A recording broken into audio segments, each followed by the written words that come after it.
Okay, Matrix, let's look at the concept of what we call inverse functions. Okay, inverses of graphs. Okay, and we call them inverse functions, inverses of graphs. Okay, now what do we mean by this word inverse?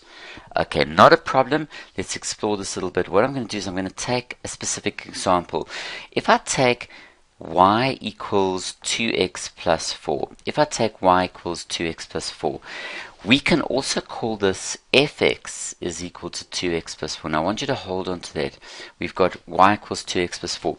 The idea, very simply put, of getting an inverse of this graph is what we do is we interchange or swap the x and y around. Okay, now this is the graph of f. Now by doing this, we then create a new graph which is called the inverse of this graph by swapping the x and y around. Y becomes x, x becomes y. Now if I rework this, have a look here. If I say negative 2y is equal to negative x plus 4, so you swap those around and then divide both sides by negative 2. So in other words, this would be negative 2 over negative 2, negative x over negative 2, and 4 over negative 2. I get y is a half x minus 2. So this, and we call this graph, this is quite interesting, this is referred to as, if this is the graph of f, this is called f negative 1. In other words, it's the f of negative 1x is going to be a half x minus 2. Okay, equals a half x minus 2. A bit of new notation there. And we want to sketch this graph. So let's have a look at this. If we're going to draw these graphs, how would we sketch them? So the question is, how do we sketch these graphs? Well, very simply put, have a look here. If we take the first graph, if we take, for example, y equals 2x plus 4, and we've got y equals a half x minus 2. The trick with this is to get the y-intercept first by letting x be naught. Y-intercept, let x be naught. This is from grade 10 days. So if the x is naught, what would this give us? Y is equal to 4 if x goes naught. And likewise, y will be negative 2 if x goes to naught here. And this would be your y-intercept here of this graph, and the inverse graph is negative 2. Remember, this is f, and that's the inverse. These guys are each other's inverses. Okay, by simply swapping x and y around. The x-intercept, what are we going to do there? We let y be naught. X-intercept, we're going to let y be equal to naught. So here, if the y becomes naught, it's 2x plus 4. If the y becomes naught, it's a half x minus 2. Okay, now if we bring this across, the negative 2x, we have it on the left, we have that equals to 4, and we divide both sides by 2, the x-intercept would be negative 2. This one, if you bring the half x across, we get this.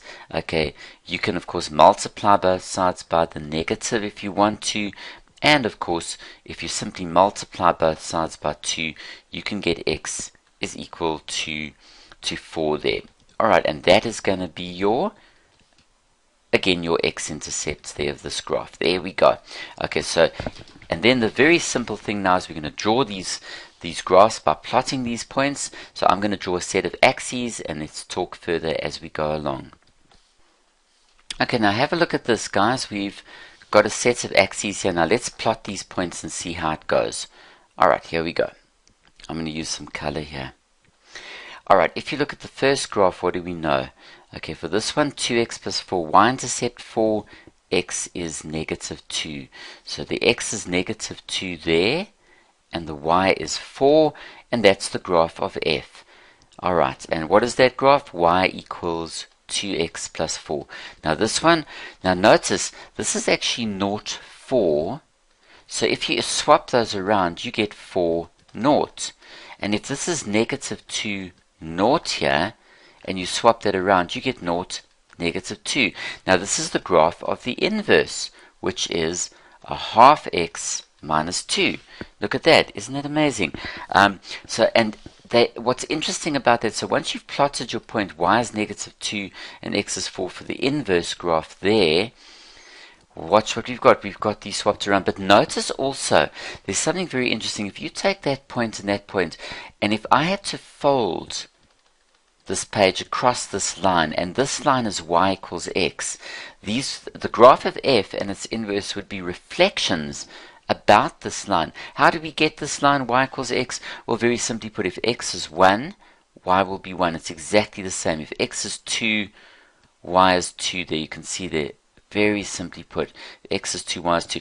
So this is the graph of y equals x, because the y becomes x, x becomes y. You've interchanged the x and y around. They're each other's inverses, the reflections about the line y equals x. And if you've got the graph of f, if that's 0, 4, the other value is 4, 0. If that's minus 2, 0, the other value is 0, negative 2.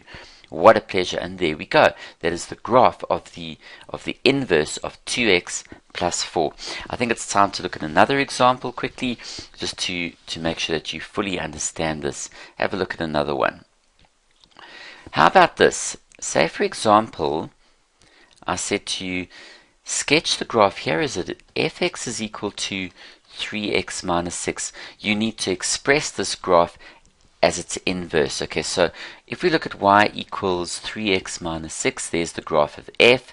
If you swap the x and y around, you will get its inverse. Okay, and now let's work this. Negative 3y, bring that across.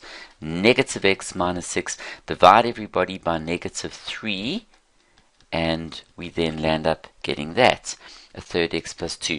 And that would be the inverse of that graph. Okay, so if we bring it down, let's have a look here. Again, we've got the graph of f, and we've got the graph of its inverse, f negative 1. Remember, you can write it in this form as well. F minus 1 is 1/3 x plus 2. That's in the fx notation, or the inverse notational form. So let's draw these graphs. Y equals 3x minus 6. Let's see, y is 3x minus 6, and the other one is y is 1/3 x plus 2. Okay, what would be the y-intercepts for these guys? We let x be 0.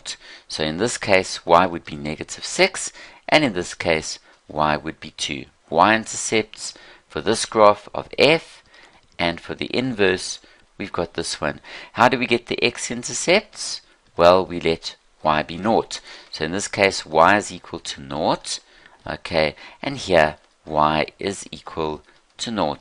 Okay, this gives me 6 is equal to 3x if you bring the minus 6 across, and x is equal to 2. That's going to be your x-intercept there.